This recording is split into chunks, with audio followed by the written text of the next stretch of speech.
गगनसदृशं तत्त्वमस्याधिलक्ष्यम् एकं नित्यं विमलं भावातीतं त्रिगुणरहितं श्रीगुरुं तं नमामि।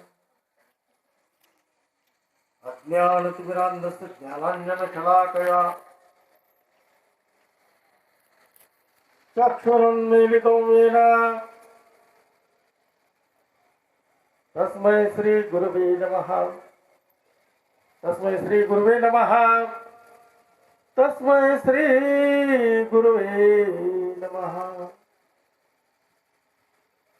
एका गावामध्ये असाच कार्यक्रम होता। शिवलिंगाची प्राणप्रतिष्ठा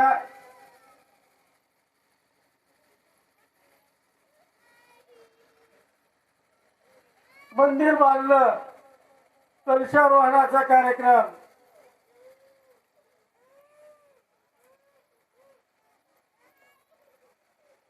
आणि महादेवाची पिंड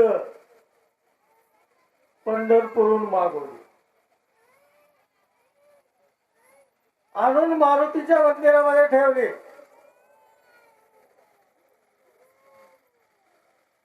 ठेवल्यानंतर आता 2 दिवसावर कार्यक्रम आला, विधी सगळी करायची, गावकऱ्याची बैठक झाली। गावकऱ्याची बैठक झाली आणि त्या बैठकीमध्ये विचार विनिमय सुरू झाला की महादेवाची मूर्ती म्हणजे शिवलिंग आलेला आहे आणि त्या शिवलिंगाची असं चालतं का दाखवून मिरवणूक काढावी लागते। गावभर सगळ्या मिरवणूक काढून आणायची। बैठक बसली, बैठकीमध्ये विचार विनिमय चालू झाला। कोणी म्हणतं रथात आणावं, कोणी म्हणतं बैलगाडीवर आणावं।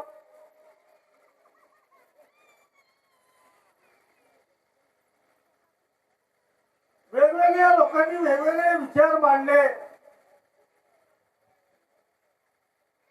गावकऱ्याचं एक मत होत नव्हतं।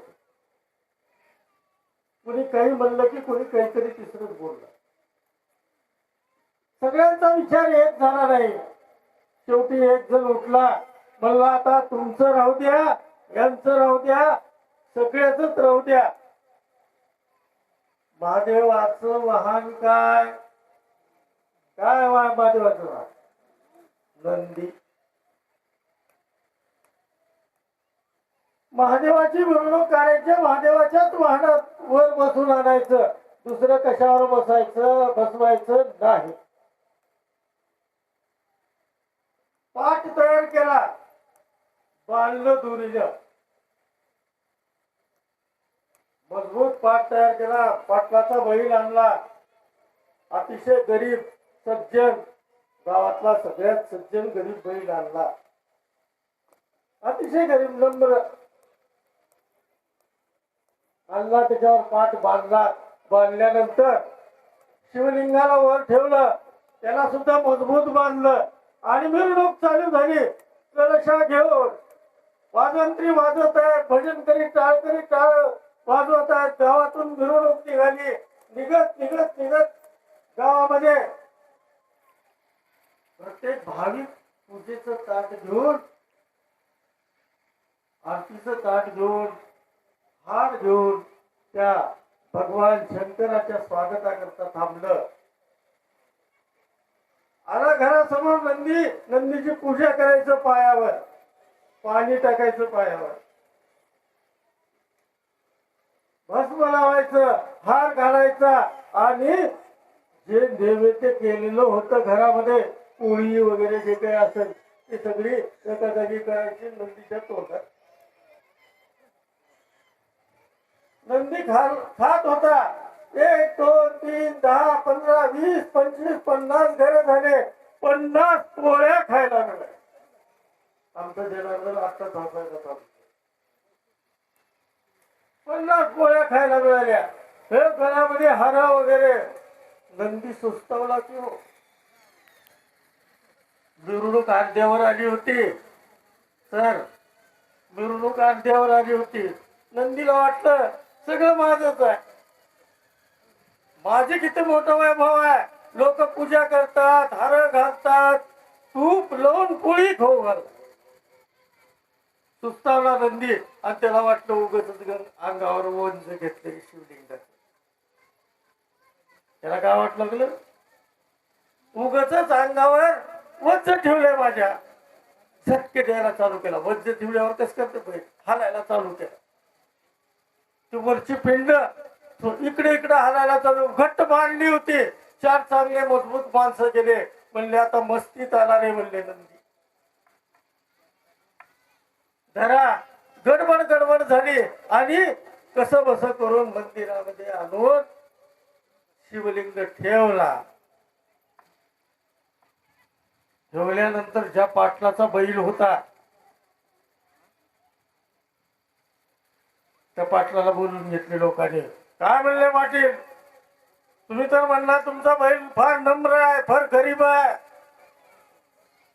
अतिशय सज्जन आहे, आणि त्या बैलानं असं बदमाशी केलं बघा.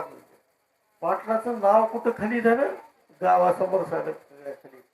सगळ्या गावासमोर पाटलाचं नाव खाली झालं. खाली झाल्याबरोबर पाटलाला आला राग. पाटलानं काय म्हणले, त्याच्या अंगावरचं सगळं सोडा म्हणले. घातलेलं वर बांधलेल्या झुली विली सगळ्या काढल्या आणि पाटलानं नंदीला घेऊन गेला शेतात आणि एक मोठं फोक घेतलं आणि बड बड बडवायला चालू. कळालं का, कळालं का नाही? हा, जोपर्यंत शिवलिंग त्याच्या पाठीवर होता तोपर्यंत त्याला किंमत होती. जोपर्यंत राष्ट्रसंत त्याच्या पाठीवर आहेत तोपर्यंतच त्याला किंमत आहे, त्याच्यानंतर किंमत राहणार. कारण हा संप्रदाय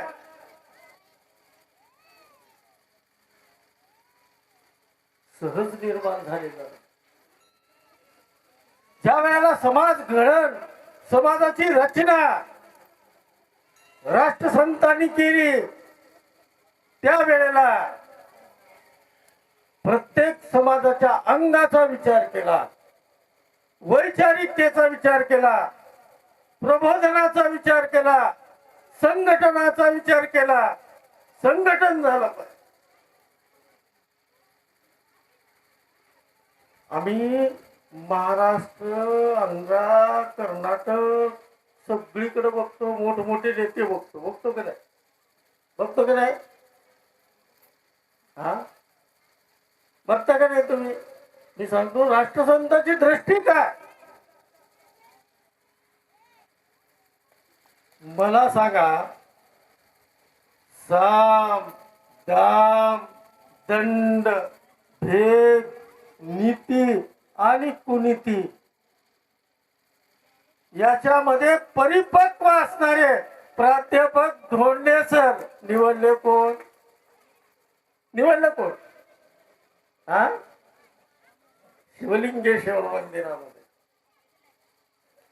कोळशाच्या खाणी होत्या. मी लई लहान होतो, संघटना होतो सर, मी तुमच्या मीटिंगला पहिल्या, मी लई लहान होतो. कोळशाच्या खाणी होत्या, प्रत्येकाला मोठेपणा पाहिजे होता, पण त्या कोळशाच्या खाणीतून हिरा उचलला आणि आज त्याचं वैभव संबंध महाराष्ट्रातच नाही तर भविष्यामध्ये येणाऱ्या काळामध्ये कर्नाटकाला सुद्धा कळतं. आमचं सगळं सामर्थ्य असताना एक महाराष्ट्रातला संघटनेचा अध्यक्ष आमच्या इथं कब्जा केलेली जमीन, जे आमचं वीरशैव लिंगायताचं वैभव आहे, ते मुक्त करण्याकरता निघाले. राष्ट्रसंत साधे होते का?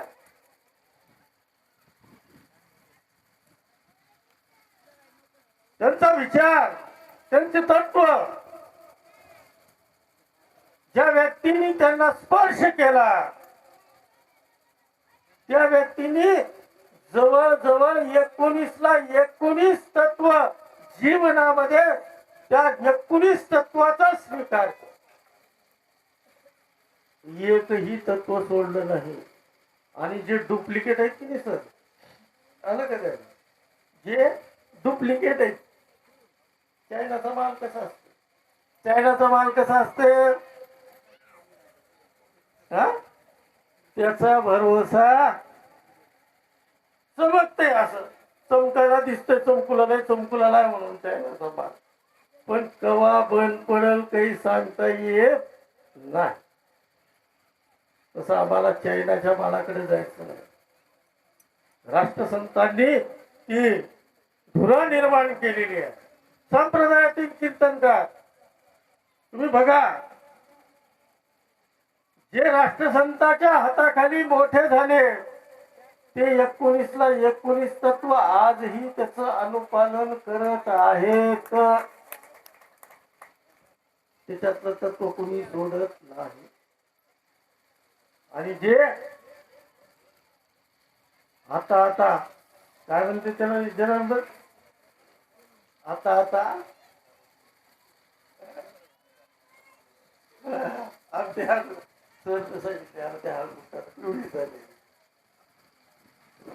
त्याच्याकडे बघा. कारण परिपक्वता संत स्वतः अनुभूती घेतात आणि मग सांगतात. मी कालच शिरूरानंद पालच्या आमच्या मेळाव्यामध्ये सांगितलं, सराबद्दल एक छोटी गोष्ट, पण ती अतिशय वैभवशाली गोष्ट आहे वीरशैव धर्मात.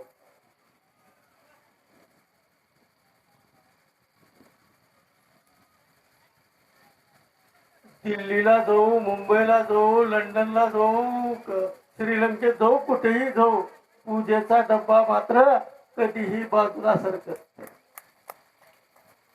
वागुद्या सर आता कोणी नाही म्हणलं तरी मी, अरे बस आधी तू पूजा कर म्हणून त्याला समोर संघटनेमध्ये काम करणाऱ्या कार्यकर्त्याला सुद्धा पूजा. आमचे महाराज लोक सांगत की तो तुम्हाला लाज वाटले का ही राष्ट्रसत्ताची शिकवण आहे, लक्षात ठेवा.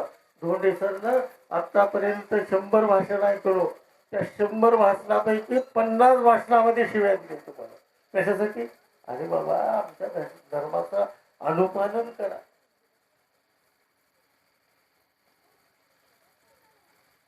अत्यंत महत्वाचं जीवन